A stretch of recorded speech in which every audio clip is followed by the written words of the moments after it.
हरे Krishna Krishna conscious books YouTube channel में आपका स्वागत है। हम रीड करें श्रील प्रभुपाद लीलामृत का दूसरा पार्ट। आज से हम रीड करेंगे प्रकरण नंबर 38, एक मंदिर हो। सन 1965 से सन 1970 तक श्रील प्रभुपाद ने मुख्य रूप से अमेरिका में कृष्ण भावनामृत को स्थापित करने पर ध्यान केंद्रित किया था। उनकी योजना थी कि यदि अमेरिकी लोग कृष्ण भावनामृत की ओर मुड़ जाए तो शेष संसार उनका अनुगमन करेगा।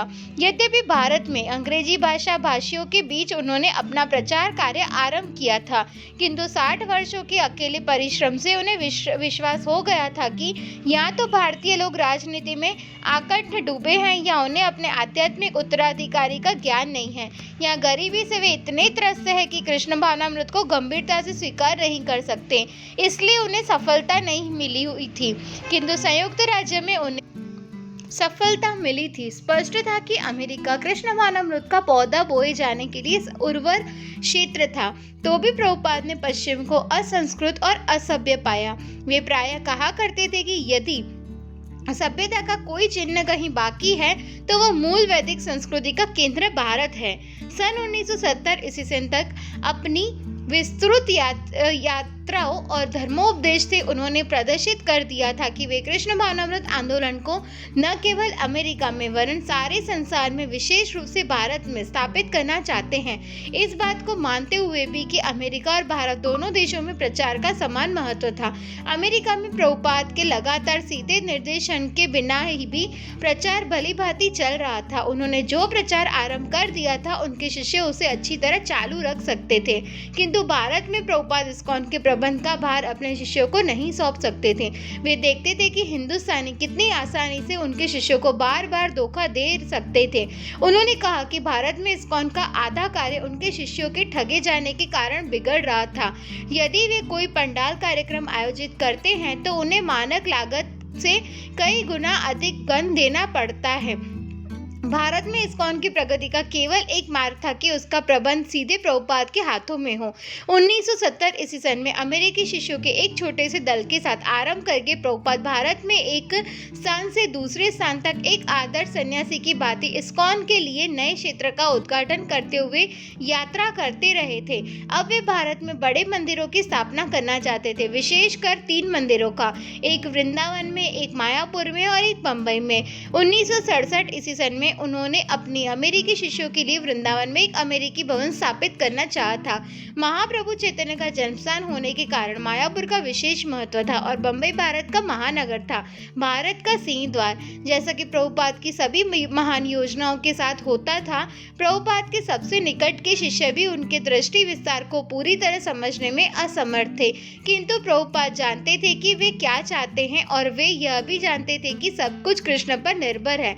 उन्होंने अपनी योजनाओं को एक एक करके उद्घाटित करना शुरू किया। उन्होंने कहा कि मंदिर का निर्माण स्थान दूसरा था, पहला स्थान पुस्तकों को प्रकाशित और वितरित करने का था, किंतु कृष्ण भावनामृत आंदोलन को 2 समांतर पटरियों पर चलना था। जैसे एक ट्रेन को 2 समांतर पटरियों पर चलती है, एक पटरी भागवत मार्ग है और दूसरी पंचरात्र की विधि है। भागवत मार्ग का क्षेत्र है कृष्ण भावनामृत की विचारधारा, कृष्ण के विषय में कीर्तन और श्रवण और कृष्ण के संदेश का प्रचार प्रसार।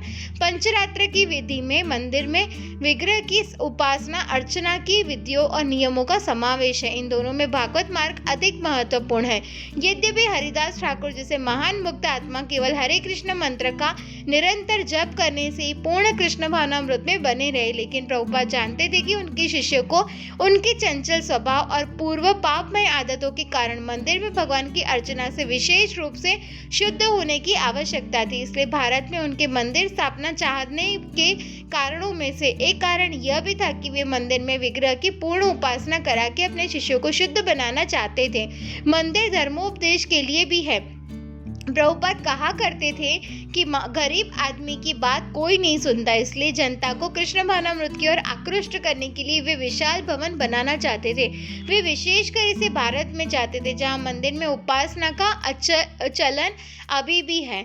मंदिर बनाने और उपासना करने का स्थान पुस्तकों में प्रकाशन और वितरण की बात का था, लेकिन उसकी अपेक्षा नहीं करनी थी। मायापुर, वृंदावन और बम्बई में मंदिर निर्माण को जितने ध्यान की आवश्यकता थी, प्रभुपाद उतना ध्यान देने को तैयार थे।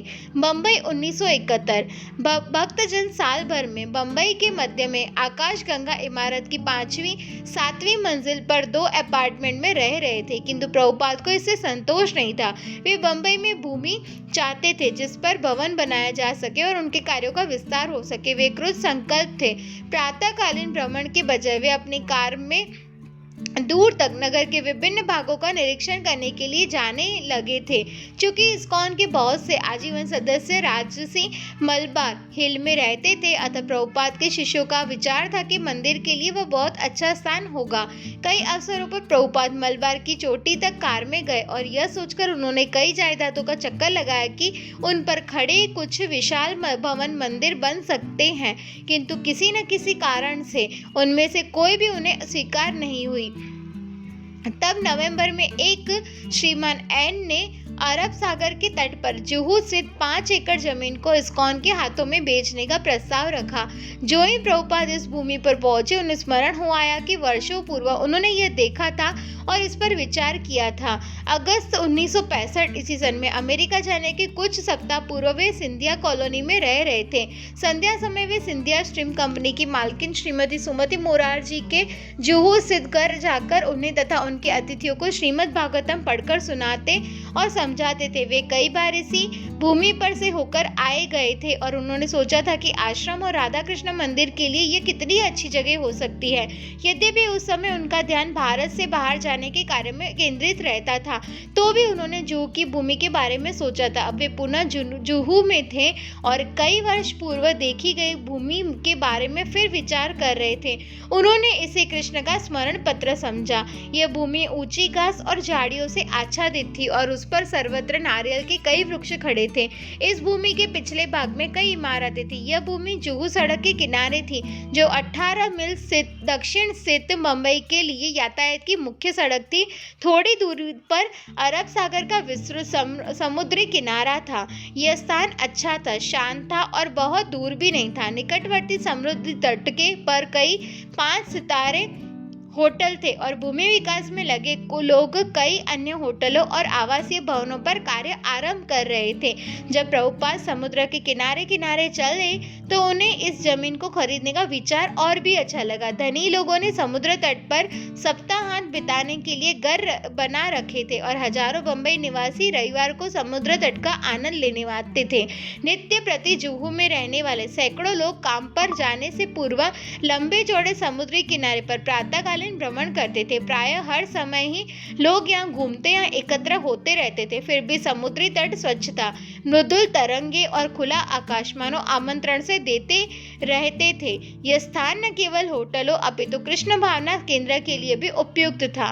प्रभुपाद जुहू की भूमि चाहने लगे थे। उनके शिष्य मालाबार हिल पर उन्हें मकान दिखाते रहे, किंतु प्रभुपाद ने अपना विचार नहीं बदला। उनके शिष्य वही चाहते थे जो वे चाहते थे, तो भी उनके मन में ऐसी जायदाद के लिए उत्साहवर्धक कठिन था जो शहर से इतनी दूर थी, जहां न तो रहने की और न मंदिर की कोई सुविधा उपलब्ध थी।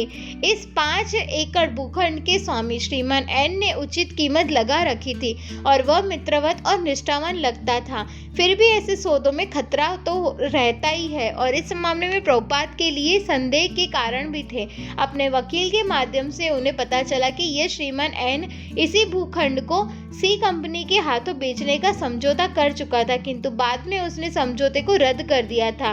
तब सी कंपनी ने वादा खिलाफी के लिए उस पर मुकदमा चलाया था। यदि बंबई हाई कोर्ट सी कंपनी के पक्ष में निर्णय दे दे तो यह जमीन उसे ही मिलेगी। जब प्रभुपाद के सचिव ने इस बखेड़े के बारे में श्रीमान एन से पूछताछ की तो उसने विश्वास दिलाया कि सी कंपनी मुकदमा नहीं जीत सकती।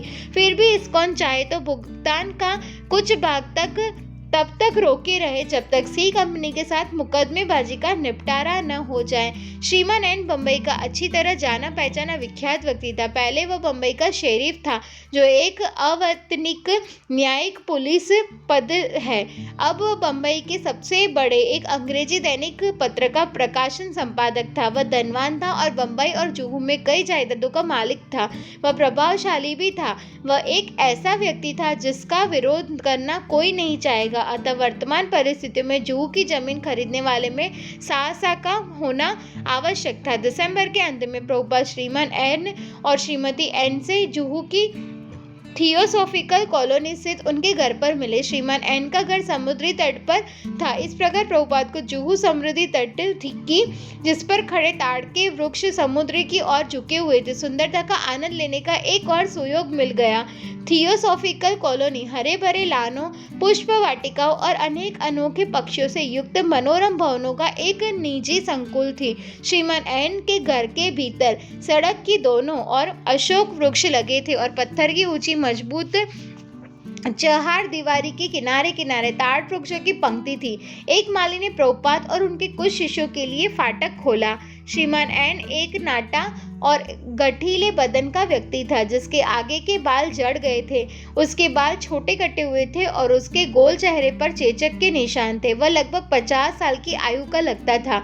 श्रीमान एन का रंग गोरा था और उसके बाल कटे हुए थे जो भारतीय स्त्री के लिए एक असामान्य बात थी। प्रभुपाद इस्कॉन बम्बई के राधा कृष्ण विग्रह का प्रसाद और एक पुष्पमाला लाए थे और उन्होंने श्रीमान एन और श्रीमती एन को दिया। श्रीमान एन ने अतिथियों को और अपने पत्नी के साथ सामने वाली ड्योडी में बैठने के लिए आमंत्रित किया जिसके एक सामने बड़ा ही सुंदर बगीचा था। श्रील प्रभुपाद ने उन्मुख भाव से जुहू की जमीन की तारीफ की लेकिन उन्होंने स्वीकार किया कि उनके पास रकम बहुत कम है। किंतु श्रीमान एन का प्रभुपाद के प्रति रुख अच्छा था और उसने कहा कि वह उनके हाथ जायदाद बेचना चाहता है।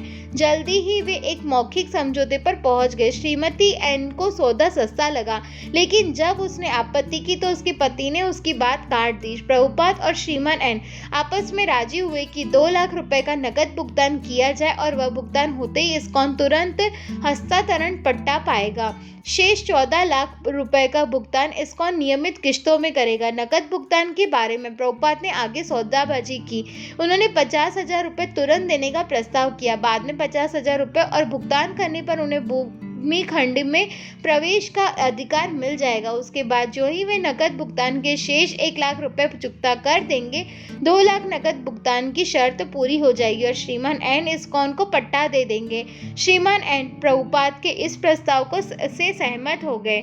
श्रील प्रभुपाद ऐसे व्यक्ति थे जो इस तरह के व्यावसायिक मामलों के विषय में सावधानी से सोचा करते थे। उन्होंने कहा था कि यदि कोई व्यवसायी आपसे कहे श्रीमन मैं आपसे कोई मुनाफा नहीं कमा रहा हूँ तो आपको समझ जाना चाहिए कि वह झूठ बोल रहे हैं। अतएव न्यूयॉर्क शहर में इस्कॉन के प्रारंभिक दिनों में जब एक द्रुत जागीरदार श्रीमन प्राइस ने अपने आप को भक्तों का शुभ चिंतक बताया तो प्रभुपाद सशंकित हुए थे। वास्तव में उसने भक्तों को ठग लिया था। बावजूद इसके कि प्रभुपाद भक्तों को आगाह कर चुके थे तब भी भारतीय अब भी प्रभुपाद सशंकित थे किंतु वे जुहू की भूमि चाहते थे इसलिए खतरा मोल लेने को तैयार थे। एक तरह के खतरे प्रभुपाद पहले भी उठा चुके थे। सन 1953 ईस्वी सन में झांसी में उन्होंने एक इमारत पर अधिकार कर लिया था। यद्यपि उनकी कानूनी स्थिति कमजोर थी और वित्तीय सुरक्षा भी नहीं थी। न्यूयॉर्क के अपने पहले स्टोर फ्रंट में और लॉस एंजलिस के वर्टसेका एवेन्यू चर्च में जो उनकी अब तक की सबसे बड़ी उपलब्धि थी वे इसकी मासिक किश्त चुका सकने के आश्वासन के बिना ही घुस गए थे। वस्तुतः उनके आंदोलन की पूरी सफलता ही उनके कृष्ण के नाम पर एक के बाद एक खतरा लेने से मिली थी। जब उनके बॉस्टन के भक्तों ने उन्हें लिखा था कि उन्होंने एक मकान $1,000 महीना किराए पर ले लिया है इस आशा में कि वे बैक टू गॉडेड की बिक्री नाटकीय ढंग से बढ़ाकर यह किराया दे सकेंगे तो प्रभुपाद ने अपनी सहमति दे दी थी और उन्होंने और दूसरों के लिए उनके इस दृष्टांत की संस्कृति तक की थी कि अतः यदि बंबई के सौदे में कुछ खतरा अंतर्निहित था तो वह स्वाभाविक था। भूखंड से प्रतिबंध होते ही प्रभुपाद बंबई में एक विशाल परियोजना के विषय में अपने मंसूबे प्रकट करने लगे। 22 दिसंबर को उन्होंने यमुना को लिखा, यह बंबई में एक संपन्न इलाके में मध्य जुहू में हमें बहुत सस्ते दामों में एक बहुत बड़ा भूखंड मिल जाने की अच्छी आशा है। वहाँ हम अपना कैंप बनाएंगे और मंदिर निर्माण का कार्य तुरंत आरंभ कर देंगे। बाद में हम वहाँ एक होटल और एक स्कूल बनाएंगे। बंबई नगर में हमें एक सुंदर बंगला भी प्राप्त हो जाने की संभावना है। इस तरह आमतौर से हमारा मुख्यालय बंबई में रहेगा और हम वृंदावन और मायापुर का भी विकास करेंगे। सारे विश्व के भक्तगण प्रभुपाद की बम्बई केंद्र की योजना सुनकर प्रसन्न थे, किंतु बम्बई के भक्तों की प्रतिक्रिया मिली जुली थी। एक ऐसे स्थान में जो जंगल जैसा ही था, मंदिर बनाने की कल्पना करना आसान काम नहीं था, न ही 5 सितारा होटल ही जिसकी कल्पना प्रभुपाद करते थे कोई आसान काम था। इस भूखंड के पीछे भी की सभी इमारतों में लोग रह रहे थे और भारतीय कानून के अनुसार किराएदारों को हटाया नहीं जा सकता था। यदि भक्तगण भूखंड में जाते हैं तो उन्हें अस्थायी घर बनाने पड़ेंगे। हो सकता है एक अस्थायी मंदिर भी बनाना पड़े। और वह भूखंड मच्छरों से भरा था और उसमें चूहों का राज था। जुहू छोटी जगह थी, पड़ोस से कटी हुई। वहाँ इस्कॉन के ऐसे समर्थक भी नहीं थे जो धनाढ्य हो। यद्यपि प्रभुपाद और भूमि के दलालों ने भविष्यवाणी की थी कि जुहू बढ़ेगा, लेकिन इस समय तो वह लगभग 2000 की आबादी वाला केवल एक गांव था। जुहू में आकर बसने और बम्बई नगर की आरामदेह आकाशगंगा इमारत में रहने में भारी वैषम्य था। तमाल कृष्ण ने प्रभुपाद को समझाया, हम पश्चिम के निवासी हैं, हम इस तरह नहीं रह सकते। हमें दरवाजों में कुंडी और नलों में निरंतर जल चाहिए। प्रभुपाद ने उत्तर दिया, तो क्या तुम शुद्ध होना नहीं चाहते?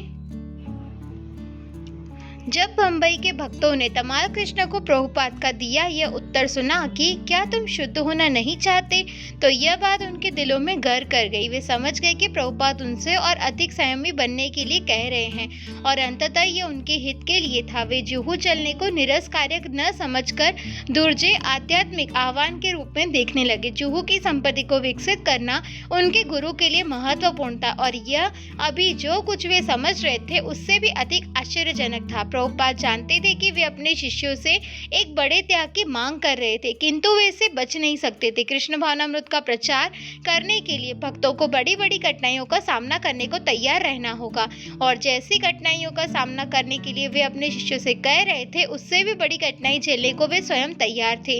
एक और वे यह नहीं मानते थे कि जुहू की अविकसित भूमि में रहना भक्तों के लिए बहुत अधिक कठिन होगा, बशर्ते कि वे स्वच्छता बनाए रखे और हरे कृष्ण मंत्र का जप करते रहे। दूसरी ओर वे जानते थे कि चूंकि उनके शिष्य पश्चिम के निवासी थे, इसलिए उन्हें कुछ कठिनाई होगी। एक धर्मोपदेश को त्याग तो करना ही पड़ता है। हाँ, वह त्याग कृत्रिम या मनमाने ढंग का नहीं होना चाहिए, अपितु कृष्ण भावनामृत आंदोलन को बढ़ाने के लिए होना चाहिए। कृष्ण की सेवा कभी तो आनंददायक होती और कभी कठिन। दोनों दशाओं में भक्त को अपने गुरु महाराज के तुच्छ सेवक की तरह अपने कर्तव्यों का निर्वाह करना चाहिए। प्रभुपाद ने अपने बम्बई के भक्तों को इस्कॉन बम्बई के अपने स्वप्न के विषय में समझाया। यद्यपि उनमें से सभी उनके निर्णय का अनुसरण करने को तैयार थे, तथापि कुछ शिष्य शंकाग्रस्त और भीरू लग रहे थे। लेकिन परियोजना के प्रति अपने गुरु महाराज की प्रतिबद्धता को देखते हुए उन्होंने अपनी अलगाववादी मानसिकता को छोड़ देने का निर्णय लिया। तब प्रभुपाद ने जयपुर में राधा गोविंद मंदिर में एक सप्ताह के धर्मोपदेश कार्यक्रम के लिए प्रस्थान किया। जयपुर, जनवरी 12, 1972। जयपुर राजस्थान राज्य में एक प्राचीन नगर है। प्रायः प्रभुपाद के कुछ शिष्य इस्कॉन के भारत स्थित और विश्व भर के मंदिरों के लिए राधा कृष्ण के विग्रहों को खरीदने के उद्देश्य से जयपुर जाया करते थे। डेट्रॉयट, टोरंटो, डलास और समस्त यूरोप के इस्कॉन भक्त राधा कृष्ण विग्रहों की स्थापना करना चाहते थे और प्रभुपाद की अनुमति से वे जयपुर में मूर्तियां मंगवाया करते थे। ऐसे ही एक अवसर पर न्यूयॉर्क नगर के मंदिर की ओर से 2 महिलाएं, कौशल्या और श्रीमती, जनवरी 1972 ईस्वी सन में जयपुर गई हुई थी। जब एक सरकारी अधिकारी को ज्ञात हुआ कि श्रीमती के पास उनका पासपोर्ट नहीं है, तो पाकिस्तान के साथ युद्ध के कारण गुप्तचरों का संदेह होने पर उसने आग्रह किया कि दोनों महिलाएं नगर में तब तक रुकी रहे जब तक वे डाक से श्रीमती का पासपोर्ट न आ जाए। इस बीच दोनों लड़कियां नित्य गोविंद जी के मंदिर में दर्शनार्थ जाती थी और कभी कभी मंदिर के सामने सड़क में कीर्तन भी करती थी। मंदिर में व्यवस्थापक पी.के. गोस्वामी से और जयपुर के व्यवसायियों तथा अन्य सम्मानीय नागरिकों से उनकी नित्य वार्ता होती थी।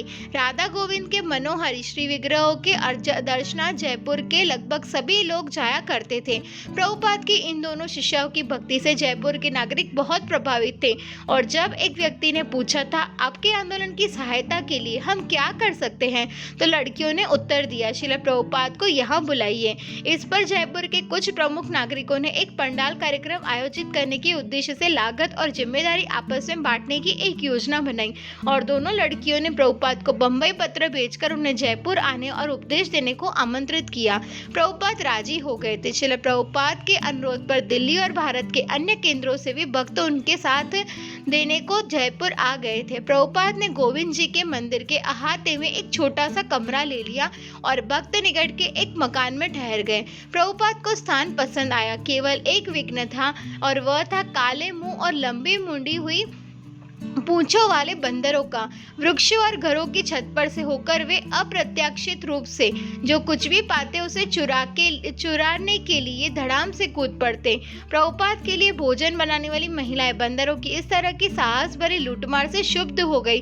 वे रसोई में से सब्जियां, यहाँ तक आग से चपातियां तक झपट कर उठा ले जाते। तब महिलाओं ने प्रभुपाद से शिकायत की। प्रभुपाद ने सलाह दी, न तो उनका मित्र बनो और न उनसे शत्रुता करो। यदि उनके साथ मित्रता करती हो तो वे परेशानी का कारण बन जाएंगे, यदि उनसे शत्रुता करोगी तो वे बदला लेने लगेंगे। लेकिन इसलिए केवल उदासीन बने रहो। किंतु बंदरों का रसोई घर पर छापा जारी रहा। रसोई बनाने वाली महिलाओं ने फिर शिकायत की। प्रभुपाद बोले, अच्छा, यदि तुम बंदरों को बंद करना चाहती हो तो तुम्हें यह जरूर करना पड़ेगा। एक धनुष बाण खरीदो और वृक्ष के सिरे पर बैठे किसी बंदर को बाण का निशाना बनाओ और जब वह नीचे गिरे तो उसे पैरों के बल वृक्ष की शाखा से लटका दो। उसकी बगल में धनुष और बाण भी लटका दो। इससे उन्हें नसीहत मिल जाएगी। प्रभुपाद जानते थे कि जयपुर में बंदर मारना अवैध था और उन्हें ऐसी आशा नहीं थी कि उनके शिष्य बंदरों को सचमुच मारेंगे, किंतु उन्होंने यह शिक्षा बड़ी गंभीर मुद्रा में ली थी। अप्रत्यक्ष रूप से वे अपने शिष्यों को शिक्षा दे रहे थे कि कुछ बंदरों के कारण उन्हें इतना क्षुब्ध नहीं होना चाहिए। प्रभुपाद और उनके शिष्य जयपुर के प्रगाढ़ भक्तिमय वातावरण में शीघ्र ही घुल मिल गए। चूंकि राधा गोविंद का मंदिर राज परिवार के अधिकार क्षेत्र में था, इसलिए वस्तुतः सभी नागरिकों का वहां जाना जरूरी था। आसन पर विराजमान राधा और कृष्ण के विग्रहों का दर्शन और पूजन करने के लिए प्रातः काल और संध्या को उपासकों की भीड़ लगी रहती। राधा गोविंद के ये विग्रह मूलतः वृंदावन के रूप गोस्वामी के थे। करीब 500 वर्ष पूर्व जब एक मुगल शासक ने गोविंद जी के मंदिर पर आक्रमण किया था तो जयपुर के महाराज ने इन विग्रहों को जयपुर लाने की व्यवस्था की थी। राधा गोविंद मंदिर में विग्रहों का दर्शन होने पर उपायक स्वतः स्फूर्त उमंग का प्रदर्शन करते थे। वे आगे बढ़कर चिल्लाते, जयो जयो गोविंद गोविंद, और जब पर्दा गिरने लगता था तो लोग तेजी से आगे बढ़ते थे ताकि दिव्य विग्रहों का आखिरी दर्शन पा सके। श्रील प्रभुपाद विग्रह के समक्ष एकत्र होने वाली भीड़ से बचते और सवेरे उठकर अपने निर्धारित कार्य भागवतम के अनुवाद में लग जाते थे।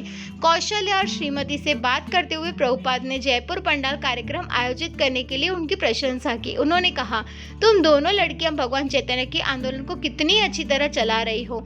देखो न, पतियों के बिना ही तुम प्रचार करती घूम रही हो। उनका कहना था कि पाश्चात्य महिलाएं भारतीय स्त्रियों से भिन्न होती है जो केवल घर में रहना जानती है। उसके बाद प्रभुपाद को मालूम हुआ कि उनकी इन दो शिष्याओं ने काम अच्छी तरह नहीं किया है। पंडाल कार्यक्रम के शुरू होने के केवल 2 दिन शेष थे और अभी तक शामियाना नहीं लगा था। प्रभुपाद ने कहा कि व्यवस्था संबंधी ऐसा काम करना महिलाओं के स्वभाव में नहीं है। दोनों महिलाएं यह सुनकर उदास हो गई। उन्होंने जब वह पत्रक दिखाया जिस पर उत्सव का विज्ञापन छपाया गया था तो प्रभुपाद नाराज हो गए। उन्होंने कहा, यह विज्ञापन उपयुक्त स्तरीय नहीं है। इसमें अंतर्राष्ट्रीय कृष्ण भावनामृत संघ नहीं कहा गया है, केवल ऐसे भक्ति वेदांत स्वामी और उनके विदेशी शिष्य कहा गया है। प्रभुपाद चिल्ला कर बोले, यह क्या है? कौशल्या ने पूछा, क्या श्रील प्रभुपाद? विदेशी? तुम विदेशी क्यों कहती हो? अमेरिकन और यूरोपियन कहना चाहिए। इसी में आकर्षण है कि वे अमेरिकन और यूरोपीय है, किंतु तुम लोगों को ठहरी महिलाएं, तुम में से क्या आशा कर सकता हूँ। दोनों महिलाएं रोने लगी और कमरा छोड़कर चली गई। श्याम सुंदर की सहायता से कौशल्या और श्रीमती ने नया त्रुटि रहित विज्ञापन पत्रक छपवाया और वापस आकर प्रभुपाद को बताया, किंतु अब तक उनका मन बिल्कुल बदल चुका था। उनका क्रोध जाता रहा था। वे शांत बन गए थे। कुछ भी हो, इन शिष्याओं ने भरसक प्रयास किया था। उन्होंने निरुत्तर कर देने वाले उन्मुख भाव से कहना आरंभ किया कि आध्यात्मिक गुरु होना बड़ा ही कठिन कार्य है। उन्होंने कहा, मैं तुम्हें डांटता हूँ क्योंकि यह मेरा कर्तव्य है। शिष्य का संबंध अनुशासन से है, अतः मेरे शिष्यों के प्रति यह मेरा कर्तव्य है, अन्यथा मैं किसी पर क्रोध नहीं करता। मैं केवल तुम्हें अनुशासित करने के लिए यह कहता हूँ क्योंकि तुम मेरी शिष्याएं हो। उन्होंने उन्हें सांत्वना दी और कहा कि वे कार्यनिष्ठ है। प्रशिक्षण के अभाव में केवल उनमें जानकारी नहीं है। जो शिष्य वहां उपस्थित थे वे अनुभव कर रहे थे कि एक आध्यात्मिक गुरु के रूप में उन्हें प्रशिक्षित करने में श्रील प्रभुपाद को जैसा लग रहा था उससे वे बड़े आश्चर्यजनक ढंग से अभिव्यक्त कर रहे थे। अंतिम क्षण के महान प्रयास के फलस्वरूप शिष्य समय पर पंडाल प्राप्त करने और उसे बनाने में सफल हो गए और विज्ञापन के अनुसार प्रभुपाद का अपना कार्यक्रम आरंभ कर सके। पहले दिन भक्तों ने सड़कों में एक जुलूस निकाला जिसमें प्रभुपाद एक पालकी में बैठे थे और एक अलंकृत छत उनके सिर पर छाया कर रहा था। जुलूस में सजे हुए हाथी थे, ब्रास बैंड था और कीर्तन करती हुई भारतीय, अमेरिकन, यूरोपीय शिष्य मंडली थी। श्रील प्रभुपाद का पहला कार्यक्रम सवेरे गोविंद जी के दर्शन के ठीक बाद था, जिससे सवेरे की बृहद भीड़ का लाभ उन्हें मिल सके। लोग राधा कृष्ण के दर्शनों के लिए झपटते हुए आए और उसके बाद मंदिर की बगल में बने विशाल हरे कृष्ण पंडाल में गए। पहले दिन प्रभुपाद ने संगमरमर के राधा कृष्ण विग्रह को स्नान कराकर अभिषेक समारोह संपन्न किया। इस्कॉन के न्यूयॉर्क मंदिर को जहाज से शीघ्र भेजे वाले इन विग्रह को उन्होंने राधा गोविंद नाम दिया। उसके बाद प्रभुपाद के एक शिष्य के द्वारा हवन यज्ञ किया गया और तब प्रभुपाद ने हिंदी में जन समूह को संबोधित किया। शेष दिनों के लिए सवेरे और संध्या को व्याख्यान, कीर्तन और प्रसाद वितरण का कार्यक्रम निर्धारित किया गया। जयपुर में प्रचार करने के साथ साथ प्रभुपाद संसार के कई भागों की गतिविधियों पर विचार करते रहे या पत्रों के द्वारा भक्तों को लिखते रहे। यद्यपि वे जयपुर के कार्यक्रमों में पूरी तन्मयता से लगे थे, फिर भी प्रतिदिन 2 व्याख्यान देते थे। अतिथियों, मित्रों और भक्तों के साथ लगातार विचार विनिमय करते थे। तब भी वे अन्य स्थानों के और अन्य विषयों के बारे में विचारों में डूबे रहते थे। वे अपना प्रचार कई मोर्चों पर संचालित कर रहे थे। वे जहाँ कहीं उपस्थित होते वहीं उनका कैंप यानी डेरा होता। ठीक वैसे ही जैसे एक सेना का जनरल जब महायुद्ध का संचालन कर रहा होता है तो लड़ाई के विविध क्षेत्रों में कई स्थानों पर अपना कैंप बना लेता है। अतः जयपुर में उनका प्रचार उनके विश्वव्यापी महालक्ष्य के क्षेत्र का एक खंड मात्र था। जयपुर से प्रभुपाद ने मायापुर स्थल के विकास पर जोर देते हुए अपने कलकत्ता के शिष्यों को लिखा। वे मार्च में चैतन्य महाप्रभु के आविर्भाव दिवस तक एक बहुत विराट उद्घाटन समारोह करना चाहते थे। दुर्भाग्यवश बांग्लादेश की निकटता के कारण सरकार विदेशियों का नदिया में प्रवेश प्रतिबंधित कर रही थी। प्रभुपाद ने कलकत्ता में अपने कार्यकर्ताओं पर जोर डालते हुए लिखा, कृपया अनुमति पत्रों को प्राप्त करने का पूरा प्रयास कीजिए क्योंकि चैतन्य महाप्रभु के आविर्भाव दिवस पर हम सभी लोगों को वहां जरूर उपस्थित होना है। सरकारी निषेधाज्ञा पर प्रभुपाद बार बार चिंता व्यक्त कर रहे थे। यदि हम लोग सामान्य तीर्थयात्रियों की भांति वहां जाए और निरंतर कीर्तन के लिए अपना कैंप लगा ले तो मैं समझता हूँ कि कोई कठिनाई नहीं होगी। तब कोई भी देख सकता है कि हम भगवान चैतन्य के सच्चे सेवक हैं, पाकिस्तान के गुप्तचर नहीं। प्रभुपाद ने नैरोबी के अपने शिष्यों को पहले ही लिखकर उन्हें आगे बढ़ते रहने के लिए अपनी शुभकामनाएं भेजी थी। कृष्ण की प्रसन्नता के लिए कड़ा परिश्रम करते रहो और तुम सभी उनके धाम को लौट सकोगे। सान डियागो मंदिर के अध्यक्ष को प्रभुपाद ने लिखा, आपसे यह जानकर मुझे बहुत प्रसन्नता हुई कि पुस्तकों की बिक्री तेजी से हो रही है। ऐसे ही अच्छे समाचार संघ के सभी स्थानों से प्राप्त हो रहे हैं। इससे मुझे जितनी प्रसन्नता है उतनी किसी अन्य वस्तु से नहीं। और प्रभुपाद बम्बई की भूमि के बारे में भी प्रायः सोचते रहते थे।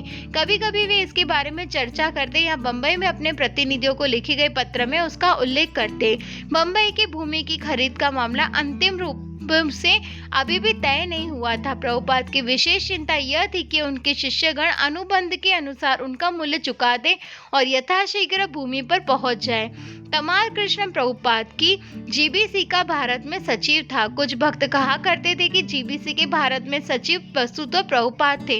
यद्यपि संसार के अन्य भागों में वे सचिवों को संचालन से संबंधित अपना निर्णय करने देते थे, किंतु भारत में छोटे से छोटे मामलों की भी जांच परख से वे स्वयं करते थे और तब भी किसी निर्णय पर पहुंचते थे। तो भी महत्वपूर्ण मामलों में वे तमाल कृष्ण पर अपने विश्वसनीय सहायक की तरह भरोसा रखते थे। भारत के विभिन्न केंद्रों में सरकारी, कानूनी, व्यवस्थापकीय या प्रचार संबंधी समस्याओं के समाधान में स्थानीय भक्तों को सहायता देने के लिए वे तमाल कृष्ण को भेजा करते थे। बम्बई में प्रभुपाद के जयपुर जाने के कुछ दिन पहले तमाल कृष्ण ने संन्यास लेने के लिए उनकी अनुमति की याचना की थी। प्रभुपाद ने केवल कुछ ही को संन्यास आश्रम में दीक्षित किया था और यात्राएं तथा प्रचार उनका कर्तव्य निर्धारित किया था। इसलिए संन्यास ग्रहण करने का तात्पर्य केवल पत्नी और परिवार को ही त्याग देना नहीं था, वरन प्रबंधकीय पदों से भी हट जाना था। प्रभुपाद ने जब अपनी जीबीसी की स्थापना की थी तो उसी समय उन्होंने अपने कई शिष्यों को संन्यास आश्रम में दीक्षित किया था।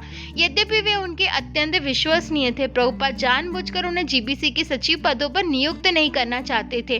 गृहस्थों को जीबीसी के अध्यक्षों और सचिवों के रूप में मंदिरों की व्यवस्था संभालनी थी और सन्यासियों को यात्रा करके प्रचार करना था। अतः प्रभुपाद को सावधानी पूर्वक विचार करना था कि क्या तमाल कृष्ण को संन्यास लेने दिया जाए और भारत में जीबीसी के सचिव के रूप में उनकी सेवाओं से वंचित हुआ जाए अथवा नहीं।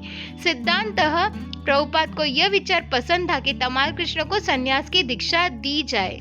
यदि कोई युवक अपना पारिवारिक जीवन छोड़कर कृष्ण भावनामृत के प्रचार में अपनी बुद्धि और शक्ति का उपयोग करने को तैयार हो तो प्रभुपाद उसे प्रोत्साहन देने को सदैव तत्पर थे। संसार को कृष्ण भावनामृत की नितांत आवश्यकता थी और हजारों सन्यासी भी इस कार्य के लिए पर्याप्त नहीं थे। इस आधार पर भला वे अपने एक प्रमुख शिष्य की संन्यास धारण करने की प्रार्थना को प्रशंसा पूर्वक स्वीकार क्यों नहीं करेंगे, किंतु इससे पहले वे तमाल कृष्ण के संकल्प की परीक्षा लेंगे। तमाल कृष्ण अटल था।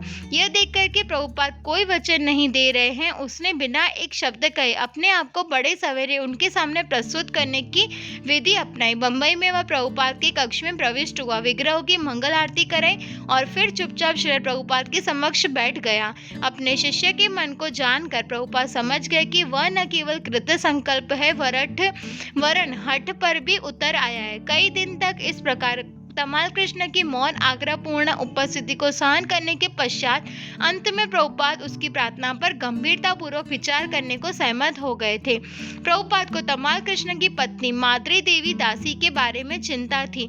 वह एक सुंदर बुद्धिमान लड़की थी जिसने अपना जीवन कृष्ण भावनामृत को अर्पित कर दिया था और तमाल कृष्ण ने स्वेच्छा से अभी 1 वर्ष पूर्व उससे विवाह किया था। आध्यात्मिक दृष्टि से माद्री प्रभुपाद की पुत्री थी और वे अनुचित विक्षोभ के से उसकी रक्षा करना चाहते थे। गृहस्थ के रूप में भी तमाल कृष्ण और उसकी पत्नी संन्यास्त जीवन बिता रहे थे। वे प्रभुपाद के साथ सारे भारत में यात्रा कर रहे थे और पति पत्नी के रूप में एकांत जीवन बिताने के लिए समय अथवा सुविधा उन्हें नहीं के बराबर थी।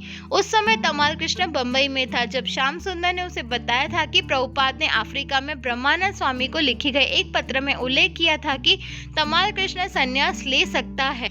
इससे प्रोत्साहित होकर तमाल कृष्ण ने अपनी पत्नी को बम्बई में छोड़ दिया और स्वयं प्रभुपाद के पास जयपुर आ गया। किंतु बम्बई छोड़ते समय उसने अपनी पत्नी से श्रीमद् भागवतम के उन 3 खंडों की निजी प्रतिमा मांगी थी जिन पर प्रभुपाद के हस्ताक्षर थे। माद्री को संदेह हो गया था। उसने पूछा था कि वह उन्हें क्यों चाहता है।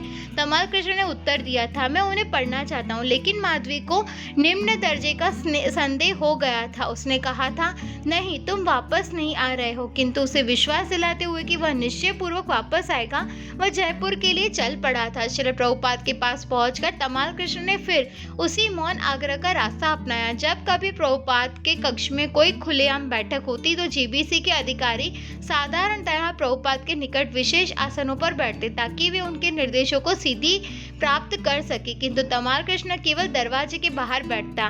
जब पहली बार उसने ऐसा किया तो प्रभुपाद ने उसे देखा और कहा, तमाल कृष्ण, तुम बाहर बैठे हो, यह बहुत अच्छा है। अन्य भक्तों ने समझा कि प्रभुपाद अपने भक्त की विनम्रता की प्रशंसा कर रहे हैं। जब एक अवसर पर प्रभुपाद ने तमाल कृष्ण को तमाल कृष्ण महाराज कहकर संबोधित किया तो दूसरे शिष्य चकित रह गए। जयपुर में उस समय उपस्थित प्रभुपाद की शिष्याएं, जो माधवी की बाहरी मित्र थी, उस पर क्रुद्ध हो उठी क्योंकि इसे उन्होंने तमाल कृष्ण की द्विविधता समझा। यद्यपि प्रभुपाद ने अनुमति नहीं दी थी, लेकिन तमाल कृष्ण अपनी योजनाएं आगे बढ़ाता रहा, यहाँ तक कि उसने अपना संन्यास दंड तैयार कर लिया और अपने कपड़े रंग डाले। महिलाएं उग्र हो उठी। माधवी अपना पक्ष प्रस्तुत करने को वहां उपस्थित भी नहीं थी। सभी महिलाएं मिलकर प्रभुपाद के पास गई। उन्होंने धैर्य और सहानुभूति के साथ उनका पक्ष सुना। तब प्रभुपाद ने तमाल कृष्ण को बुलाया और कहा, तुम्हारी पत्नी मेरी लड़की है, मेरी शिष्या है। मुझे उसके बारे में भी सोचना है, इसलिए मैं नहीं जानता कि मैं यह कैसे करूं, क्योंकि फिर वह बड़ी कठिनाई में पड़ जाएगी। तमाल कृष्ण ने तर्क करना चाहा, किंतु प्रभुपाद ने उसे शांत किया और धैर्य रखने को कहा। इसके संन्यास लेने का प्रश्न जयपुर में भक्तों के बीच विवाद का विषय बन गया था। पुरुष संन्यास का समर्थन कर रहे थे, महिलाएं अपना विरोध कर रही थी। प्रभुपाद गंभीर बने रहे। हरे कृष्णा। तो आज का पार्ट यहीं तक। नेक्स्ट पार्ट में हम ये चैप्टर फिर से कंटिन्यू करेंगे। वांछा कल्पतरुभ्यश्च कृपा सिंधुभ्य एव च पतितानां पावनेभ्यो वैष्णवेभ्यो नमो नमः। श्रील प्रभुपाद की जय।